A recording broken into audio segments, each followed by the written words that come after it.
Well, it seems we are entering dark situations this arc, because it's revealed that not only is the island that Team Science or Team Sinkers landed on, not only is it not uninhabitable, they harness a power, a very, very disturbing power.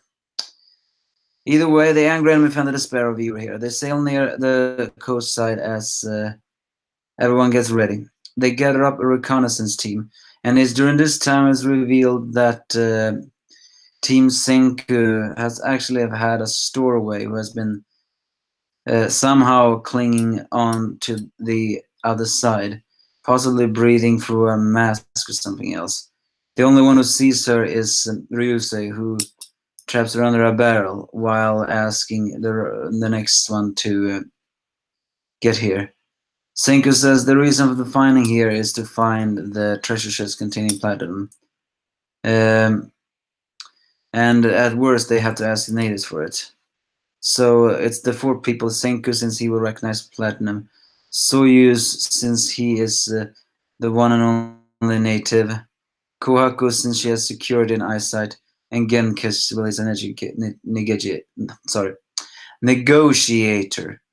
Kohaku asks why Ukyo didn't come, but he was fixated on sonar. Elsewhere, that Ryusei reveals the guest, and yes, it turns out that it's none other than everyone's little favorite Minimo Suka. Yes, the little child Suka somehow managed to sneak on board. She must really be good at stealth if no one actually saw her. And granted, she has always been good at stealth since no one has noticed her, but then again, Senku and the others were only the ones who were aware of her. And not even Senku seemed to be aware that she was there. At least not confirmed yet. And yeah, Suka just wants to be useful, so she wants to join. Of course, Ryusei do not want to allow that, but it's more of the fact that Suka is still a child, and this is a highly dangerous mission. So yeah, Ryusei may be strict here, but he doesn't want to involve a little child into something so dangerous. So it's pretty amusing here, though, that Francois seems to have really gotten along with Suka over the time. So while they wait for it all, they decide to clean the ship. Suddenly it's revealed that Ukyo reveals that there's something underneath. And the first one to dive down is none other than Ginro, of course, because after all, he doesn't want to clean. As he dives down, he actually finds a lot of petrifying statues as well, all into the ocean. What makes this pretty strange, though, is something Ukyo points out, and that is that the timeline doesn't add up. When the ray of light rained down upon the world and petrified everyone, this island was inhabited. And it was only after that, the space team repopulated that island with their children and possibly grandchildren, and later on moved. But what's thing is that there is a lot of statues there, and they are all underwater, every single one, meaning that someone petrified someone petrified the people on that island and then threw them into the sea. Because as Ukyo points out, when the ray of light rained down upon the world, this island was still inhabited. It was long after that that people began to show up here. If so, then where exactly were those statues that Ginro saw turn to stone? And Ryusei suddenly realizes that someone is watching them. As he turns around, he asks who it is. But we see nothing. All we hear is Kuwako saying that she saw a light. So Gen and Suyu gets over, and both of them scream in terror, especially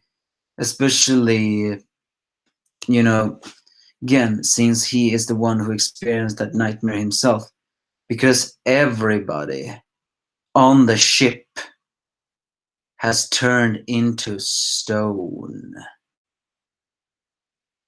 Yes, There is someone on this island that has the scientific power to turn people into the stone that the destroy the world from the very beginning. How is that even possible? Also, unfortunately, Ruse's arm fell off during one of these moments, as did another power team. No one managed to escape. Well, only one managed to escape, only because Ryuse saved her. Who was that person? Suka. As soon as she was in that moment, Ryuse managed to kick Suka off the ship, and she got in safe. But yeah, the uninhabited island holds the power to petrify everyone. That is scary, because that implies the Y man really is on the island. Or it implies something else.